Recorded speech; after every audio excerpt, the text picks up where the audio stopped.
ఉప సర్పంచుల check power రద్దు చేస్తారన్న ప్రచారంపై ప్రభుత్వం వెంటనే స్పందించాలని ఉప సర్పంచులు డిమాండ్ చేశారు. ఇందిరా పార్క్ వద్ద జరిగిన మహాధర్నాలో వందలాదిగా ఉప సర్పంచులు హాజరయ్యారు.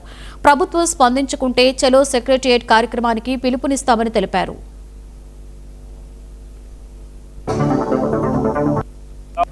జీతం లేని జీతగాడు ఎవడన్నా గ్రామ పంచాయతీలో ఉన్నాడంటే అది ఉప సర్పంచ్ మాత్రమే. మాకు గౌరవ వేతనం 5,000 రూపాయలు ఇవ్వాలని చెప్పేసి ప్రభుత్వాన్ని డిమాండ్ చేస్తున్నాం. అదేవిధంగా మాతో పాటు మా వార్డు మెంబర్లకు కూడా 3,000 రూపాయలు గౌరవ వేతనం ఇవ్వాలని చెప్పేసి డిమాండ్ చేస్తున్నాం. అయితే మేము ప్రమాణ స్వీకారం చేసిన 22వ తారీఖున డిసెంబర్ 22వ తారీఖున ప్రమాణ స్వీకారం చేసిన మరుసటి 2-3 రోజులకే కొన్ని అవాంతనీయమైన కార్యక్రమాలు జరగడం జరిగింది.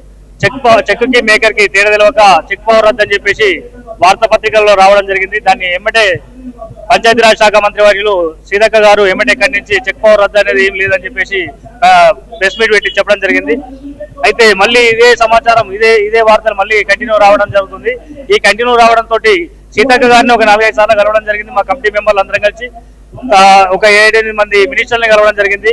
50-60 మంది ఎమ్మెల్యేలను కలవడం జరిగింది. వాళ్ళందరికీ వినతి పత్రం వేయడం జరిగింది. ఇలా చెక్ పవర్ రద్దు అవుతుందని చెప్పేసి సమాచారం వచ్చింది సార్. మా దగ్గర ఉన్నది. దానిపైన మీరు ఒకసారి ఖండించండి. గవర్నమెంట్ ఖండిస్తే మేము ఉపశమనంగా ఖాళీగా మీకు సపోర్ట్ గా ఉంటాం సార్ అని చెప్పేసి కూడా చెప్పడం జరిగింది. అయినా కానీ గవర్నమెంట్ ఇప్పటివరకు కూడా స్పందించకుండా మా ఉప సర్పంచుల్ని రోడ్డు మీద తీసుకొచ్చి ఈ రోజు ధర్నా చౌక్ దగ్గర హైదరాబాద్ లో నిర్వహించినటువంటి ధర్నా చౌక్ దగ్గరికి తీసుకొచ్చింది.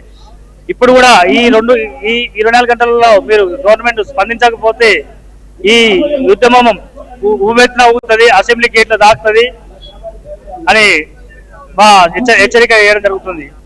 జీతం లేని జీతగాడు ఎవడన్నా గ్రామ పంచాయతీ